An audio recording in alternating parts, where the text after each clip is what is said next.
pasti hati-hati dokter-dokternya. Pas.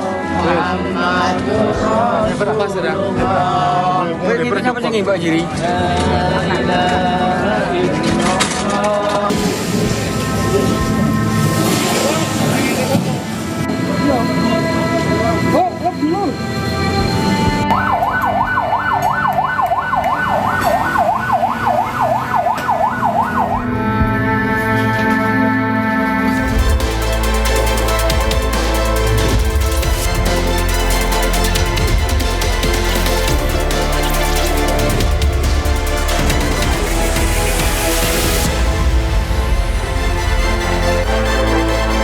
Halo, selamat siang pemirsa. Tolak rencana pemotongan anggaran 18 gubernur dari berbagai daerah di Indonesia geruduk Menteri Keuangan Purbaya Yudi Sadewa. Sementara itu Menteri Lingkungan Hidup Hanif Faisal meninjau penggunaan monitor radiasi di kawasan industri modern Cikande, Kabupaten Serang. Selain informasi tadi, kami juga akan hadirkan beragam informasi menarik dan juga terkini terkait kebijakan hingga kegiatan dari para pemimpin bangsa. Bersama saya, Kevin Pakan. Inilah Pemimpin Rakyat, Pemimpin Beraksi, Rakyat Awasi.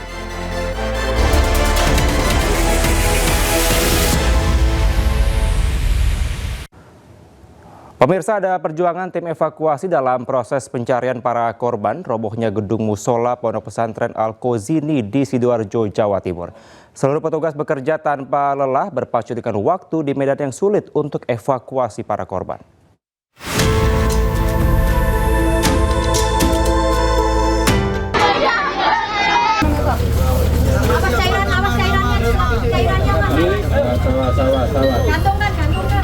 Kecepet ya.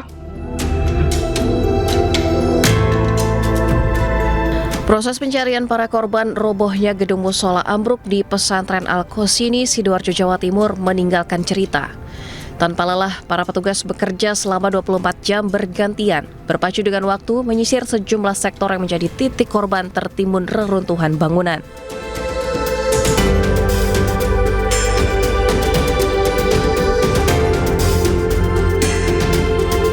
Nggak ada ya, cuma perut kecepet ya. Ya, di sebelah kiri Gus ya. Ya. Haikal. Kamu yang sakit apa, Nak? Semuanya sakit. Oke, semangat ya. Satu persatu korban yang terjebak di bawah reruntuhan dievakuasi.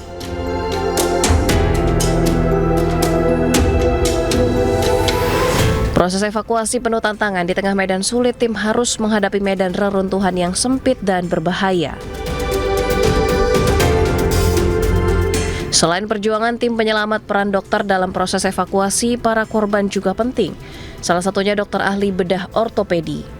Beberapa korban yang tertimbun reruntuhan gedung terjepit beton besar yang mengharuskan operasi amputasi di lokasi demi menyelamatkan nyawa korban. Terus kemudian saya juga lebih dekat lagi, saya mengevaluasi lengannya yang tertimpa bangunan tersebut. Saya cek, saya ingin tahu atasnya ini sampai mana nih, gitu, kena betonnya itu. Waktu itu saya lihat, saya pegang, memang tertimpanya itu sampai di siku ya, di bawah siku sedikit gitu. Benar-benar memang sudah habis, tidak ada space lagi, memang benar-benar lengannya itu habis sampai mepet ke lantai ya. Jadi ditarik pun juga tidak bisa. Saya juga sempat memegang jari-jari tangannya di ujung itu memang sudah tidak bisa digerakkan dan sudah terasa dingin begitu ya. Oleh karena itu melihat pasien dalam kondisi shock juga dan juga sudah tidak ada kemungkinan untuk kita bisa menarik, makanya saya putuskan memang ya ini harus dilakukan tindakan amputasi di lokasi. Yang dengar suara saya untuk Anda yang berada di dalam. Setelah 9 hari bekerja keras mengevakuasi korban, operasi SAR pencarian korban ambruknya pesantren Al-Kozini di Sidoarjo resmi ditutup.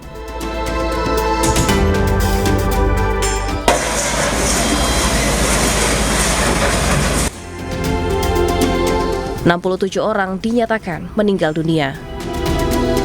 Tim Liputan iNews melaporkan. Operasi SAR dihentikan, Gubernur Jawa Timur hentikan dapur umum dan meminta semua wali santri untuk pindah ke Rumah Sakit Bayangkara. Sementara Polda Jawa Timur menegaskan penegakan hukum insiden Ponpes ambruk dipastikan akan tetap berjalan.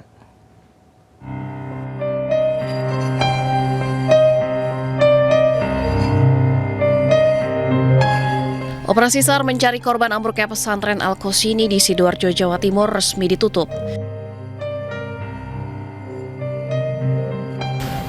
67 orang dinyatakan meninggal dunia setelah 9 hari tim berjibaku mencari keberadaan para korban di balik reruntuhan bangunan. Pasca penghentian operasi SAR, Khofifah Indar Parawansa, Gubernur Jawa Timur juga menghentikan dapur umum di lokasi pondok. Khofifah meminta semua wali santri untuk berpindah ke Rumah Sakit Bayangkara Polda Jatim sambil menunggu proses otopsi dan identifikasi semua korban. Pernyataan ini disampaikan Gubernur Jawa Timur Khofifah Indar Parawansa di Desa Jasem, Kabupaten Mojokerto, Selasa siang. Supaya semua wali santri sudah berpindah ke tenda yang kita siapkan di Dinas Kesehatan Provinsi yang kebetulan persis bersebelahan dengan Rumah Sakit Bayangkara Polda Jatim. Tim DVI bekerja, tim pencocokan rekonsiliasi antara antemortem dan postmortem itu sudah jalan. Terkait ambruknya bangunan musola Pondok Pesantren Al-Qosini Sidoarjo, Polda Jawa Timur menegaskan penegakan hukum dipastikan akan jalan. Dari lokasi kejadian terlihat sejumlah petugas mengenakan rompi bertuliskan Ditreskrimsus Polda Jawa Timur membawa beberapa material bangunan, diantaranya besi rangka beton. Kabid Humas Polda Jawa Timur Kombes Pol Jules Abraham Abbas berjanji proses penegakan hukum dilakukan setelah pembersihan material bangunan dan evakuasi seluruh korban selesai.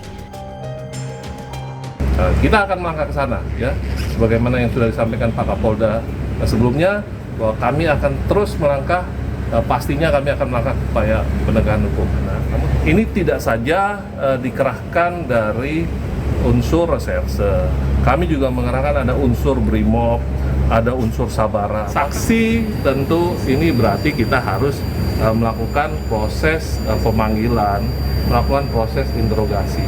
Sejauh ini kami belum melakukan atau melangkah ke sana. Saat ini proses DVI di Rumah Sakit Bayangkara masih berlangsung.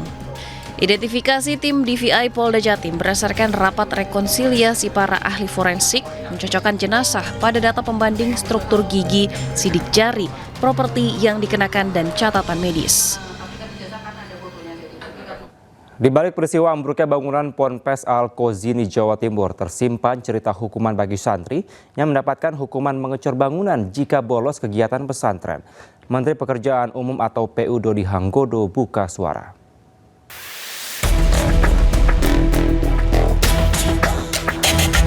Di balik ambruknya musola 3 lantai BDI Ponpes Al-Qosini Sidoarjo, Jawa Timur terselip cerita soal hukuman bagi santri. Jika tidak mengikuti kegiatan pesantren, mereka bisa mendapat hukuman membantu mengecor bangunan. Menteri Pekerjaan Umum atau PU Dodi Hanggodo buka suara terkait dugaan santri dilibatkan dalam proses pembangunan gedung pondok pesantren. Terindikasi juga bahwa arsitektur bangunan tidak cukup mumpuni Pak untuk menahan beban Pak dan lain sebagainya, termasuk cara-cara konstruksi yang disebutkan melibatkan anak-anak di bawah umur. Minum ya. Jangan bilang begitu, nggak boleh ngomong begitu. Ya itu makanya itu kita nanti pelan-pelan kita bereskan soal kualitas bangunan masing-masing. Santri di Al-Qosini diduga dilibatkan untuk mengecor lantai atap gedung. Hal inilah yang kemudian diduga menjadi penyebab lantai bawahnya ambruk. Padahal pengecoran konstruksi bangunan tak bisa dilakukan sembarangan, perlu teknik dan keahlian khusus untuk melakukan pengecoran bangunan. Dari Sidoarjo, Jawa Timur, Tim Liputan iNews melaporkan. Pemirsa, Menteri Keuangan Purbaya Yudi Sadewa digeruduk 18 gubernur dari berbagai daerah di Indonesia. Para gubernur tegas menolak rencana pemerintah pusat yang akan melakukan pemotongan anggaran.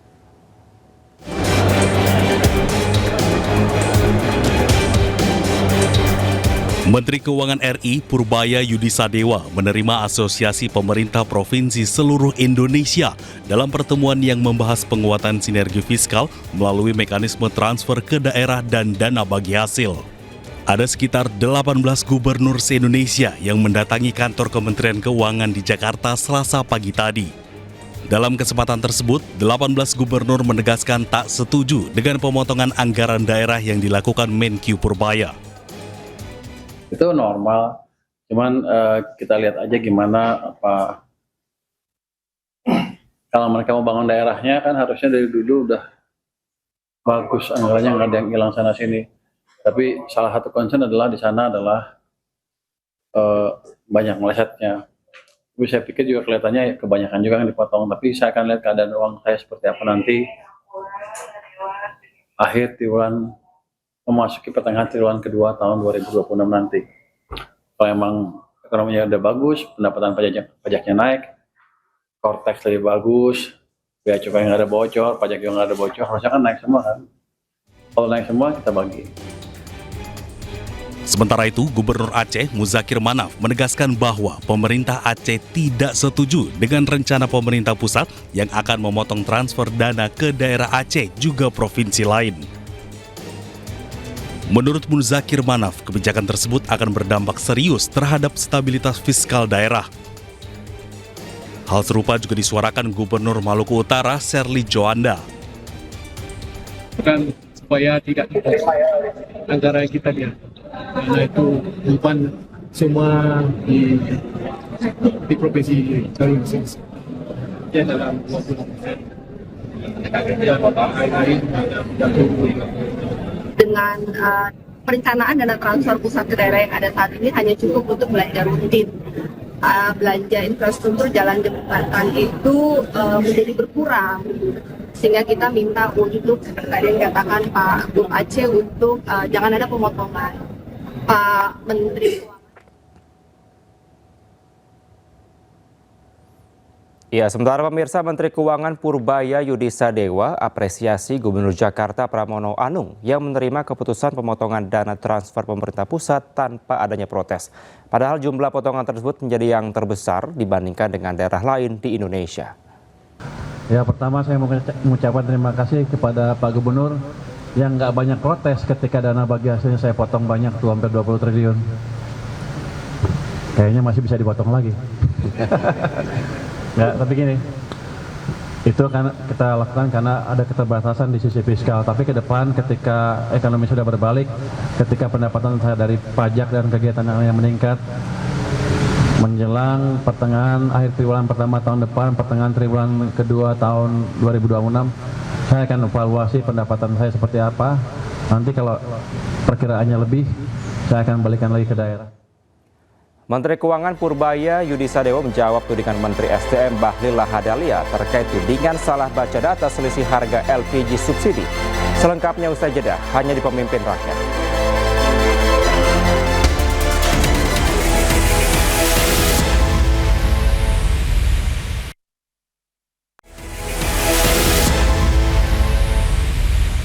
Anda masih di Pemimpin Rakyat, pemirsa. Selisih harga LPG subsidi dan juga non-subsidi terpaut sangat jauh. Alih-alih menjawab penyebab selisih harga, Menteri SDM Bahlil Lahadalia justru menyebut bahwa Menteri Keuangan salah data.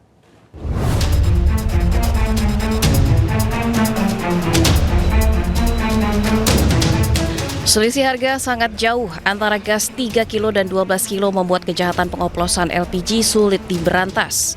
Marak kasus penyelewengan LPG subsidi juga diduga membuat harga LPG melon itu lebih mahal dari seharusnya. Dalam rapat di DPR beberapa waktu lalu, Menteri Keuangan Purbaya Yudi Sadewa menyebut LPG 3 kg seharusnya dijual Rp12.750 per tabung karena negara mensubsidi Rp30.000 per tabung dari harga asli Rp42.750. Tapi kenyataannya harga LPG melon di pasaran mencapai 20 hingga 22.000. Alih-alih menjawab penyebab selisih harga, Menteri ESDM Bahlil Lahadalia justru menyebut Menteri Keuangan salah data. Itu mungkin mengkunya salah baca data itu.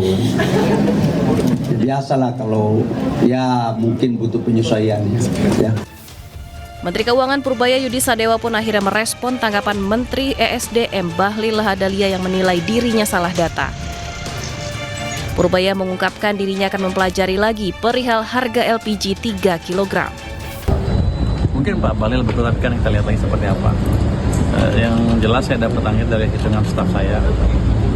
Nanti kan kita lihat di mana salah tangkapnya. Tapi harusnya sih pada akhirnya angkanya sama, uangnya itu aja kan. Iya.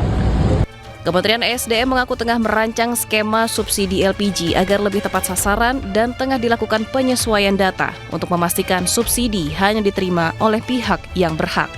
Tim Liputan iNews melaporkan. Pemirsa, Menteri Lingkungan Hidup Hanif Faisal Nurofik meninjau langsung kawasan industri modern Cikande yang terpapar radioaktif.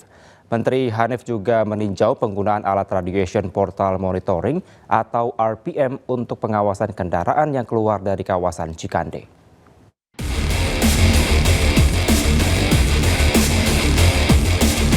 Alat Radiation Portal Monitoring atau RPM digunakan untuk mengawasi setiap kendaraan yang keluar masuk dari kawasan industri modern Cikande, Kabupaten Serang, guna mencegah penyebaran paparan radioaktif cesium-137 di kawasan industri tersebut. Menteri Lingkungan Hidup Hanif Faisal Nurofik menjelaskan apabila terdeteksi adanya kendaraan yang terkontaminasi, maka akan langsung dievakuasi ke area khusus untuk proses dekontaminasi oleh tim Gegana Brimob Mabes Polri. Total ada 19 kendaraan yang terkontaminasi, namun sudah 5 kendaraan masih dalam proses pembersihan. Pemerintah juga melakukan zonasi area yang berpotensi terpapar dan membatasi akses warga ke titik-titik tersebut. Jadi sekali lagi kita memastikan bahwa produk yang keluar dari Cikande itu tidak mengandung cesium. Jadi kalau mengandung cesium langsung tertangkap di dalam alat kita langsung belokkan ke sana, dikontaminasi. Ada rest area yang kita gunakan untuk mendekontaminasi menggunakan radiation wash B40 yang dimiliki oleh Gegana. Menteri Lingkungan Hidup menegaskan masyarakat diminta tetap tenang karena paparan radioaktif terlokalisir dan dalam pengawasan ketat petugas. Dari Serang, Banten, Mahesa Apriandi, iNews melaporkan. Pemirsa, Menteri SDM Bahlil Lahadalia ketahuan colek-colek CEO Danantara saat Presiden beberkan kerugian kasus korupsi timah senilai 300 triliun rupiah. Tetaplah bersama kami di Pemimpin Rakyat.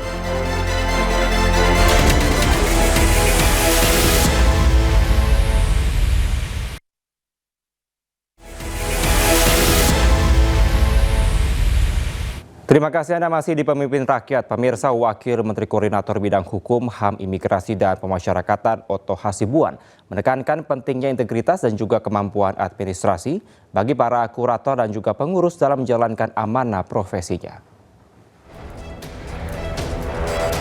Otto mengatakan keberadaan Asosiasi Kurator dan Pengurus Indonesia atau AKPI menjadi bukti nyata bahwa sinergi antara pemerintah dan profesional hukum dapat menghasilkan dampak nyata, yakni mengawal penegakan hukum kepailitan dan juga PKPU. Otto mengingatkan tanpa integritas, kepercayaan publik terhadap lembaga dan profesi ini akan hilang dan keadilan sulit tercapai. Sejalan dengan pemerintah Ketua Umum AKPI periode 2025-2028, Jimmy Simanjuntak menegaskan, kepailitan harus menjadi jalan keluar atau way out bagi dunia usaha.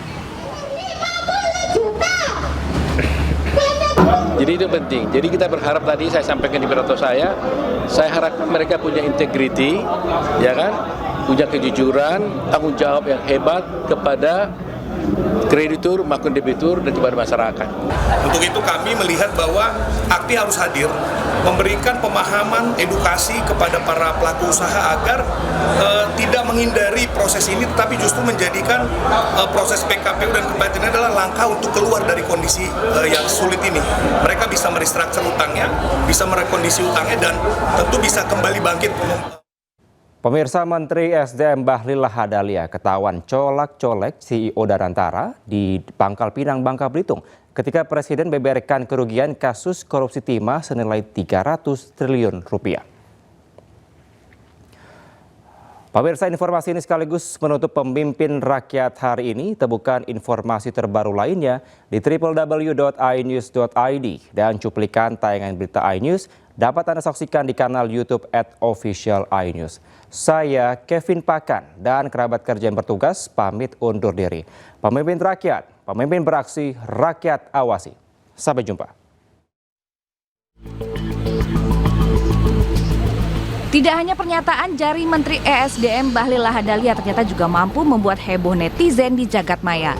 Dalam kunjungan Bahlil bersama Presiden Prabowo serta sejumlah pejabat ke Pangkal Pinang, Bangka Belitung, Menteri Bahlil tertangkap kamera wartawan colek-colek Menteri Investasi sekaligus CEO Danantara, Rosan Ruslani. Awalnya Presiden Prabowo menyebut rombongan baru saja meninjau rampasan negara dari 6 perusahaan swasta yang menyalahi aturan. Ketika Prabowo membahas kerugian negara yang mencapai ratusan triliun rupiah akibat tambang ilegal, saat itulah jari Menteri Bahlil mencolek Rosan. Kerugian negara sudah berjalan 300 triliun. Ini kita hentikan. Saya ucapkan terima kasih. Namun hingga kini makna colekan Bahlil ke Rosan masih menyisakan penasaran warganet karena belum ada keterangan dari kedua belah pihak. Tim Liputan iNews melaporkan.